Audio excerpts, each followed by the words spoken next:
Alright, welcome back. This is War 2 of Season 39. We're going up against DSVG, and my team's going to be Kingpin, Symbiote Supreme, and Mr. Sinister for Synergy.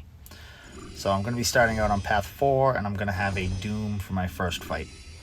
And I really wasn't that worried about this fight in general, but it is Dr. Doom, so you always got to be prepared. And I am actually going to get Doom slapped in this one. So this would be 2 wars in a row that Dr. Doom has made me his bitch. So the basic plan for this one is bait heavies, because I'm not going to have defensive ability accuracy because I have too many debuffs on me. And then I want to try and purify stuff as quickly as possible and get to my overpowers. And going to stick to baiting special ones from Doom. And that's the basic gist of the fight. Just don't throw specials while he has aura up, because he will resist them and then he will punish you. And yeah, that's pretty much it. I'm going to come back at the next fight.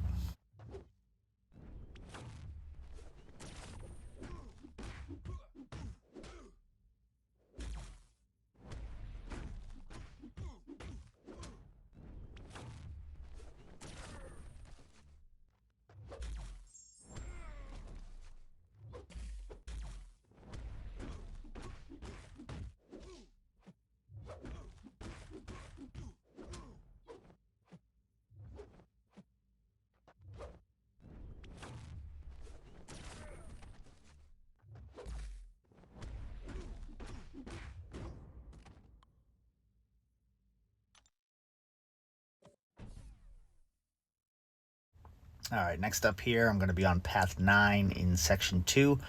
I have this Mephisto here on one eye open. And I'm going to use an invuln just in case he gets to an SP3. I can tank it, and he's 200 sig, and he's going to be triggering aura a fuck ton in this fight. So the basic plan is whenever he has aura, I want to back off and just let him build his power, let him throw a special, and then use that as my opening. And right there, yeah, that was some fun control shit going on. I went to dash back and I ran right into his special, so that was a good way to start off a fight. I don't really have any issues with it after that, but that was a fun time. Now the problem is with the power lock synergy.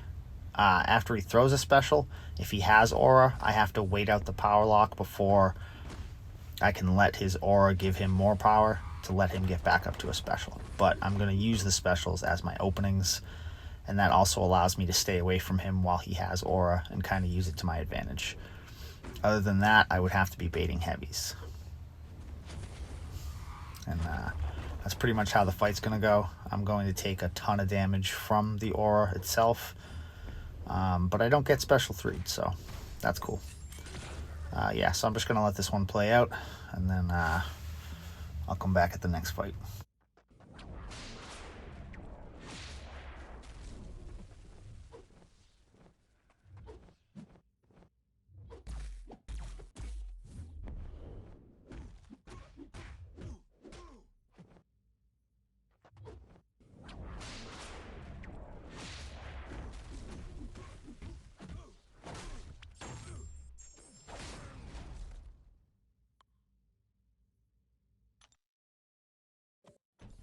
So next up here, I have Wong on 49, and I have this fight, and then I have the boss.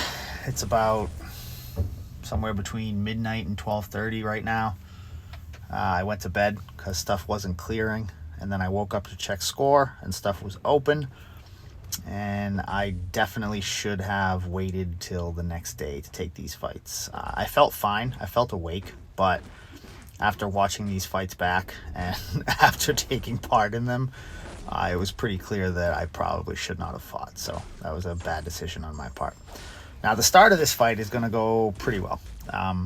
My plan was to just double bait heavies, because his unstoppable on heavy has a 6-second cooldown.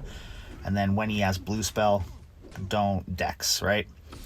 So he has blue spell right now, and I'm going to convert debuffs into an overpower in a second here, and it's going to set off a spiraling chain of absolute fucking shit. Right here, I trigger my overpower. He has blue spell. He goes unstoppable. He throws heavy, and I thought the unstoppable from triggering it was the same. And then he triggers a. It was. I'm not entirely positive exactly what happened. I know the first unstoppable was from triggering overpower because he had blue spell. I assumed that was the same unstoppable for the heavy, so I assumed there would be a 6-second cooldown. He threw the heavy. I went to hit him. There wasn't. But then after that, I'm pretty sure he threw another heavy. Either that or I got a buff somehow. I might have got a buff, and that might have been why he went unstoppable a third time. So I absolutely almost destroyed this fight and died to it. It would have absolutely sucked. But there is still time, because I'm going to die to this boss right here.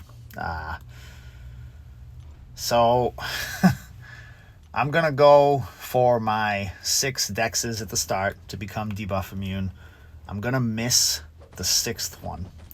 He's going to hit me. It's going to remove all my cleans charges that I had already, because he hit me with a medium, I believe, so it applied a debuff, and that removed all my charges when it removes that debuff. And yeah, from there I'm going to get stuck in a corner, and this is just going to be a very bad time. He's going to take me down to about 5%, and I thought I was going to get killed without even landing a hit.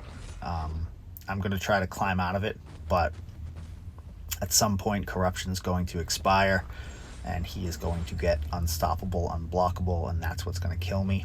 And then I'm going to go back in for a second time, and I'm going to do the fight the way that it was supposed to be done in the first place. Yeah, so I'm just going to let these play out, and then I'm going to try to forget that this ever happened.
So we ended up winning this one.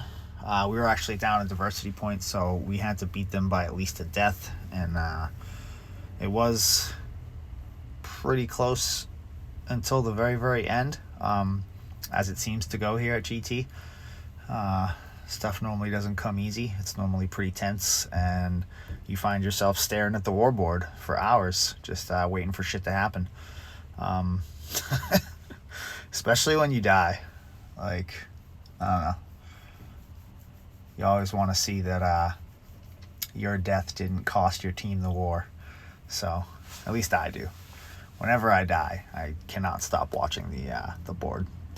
But yeah, so I'm going to go try and forget that this war ever happened, because this was a really bad fucking war for me. And yeah, that's all she wrote. Thank you for watching.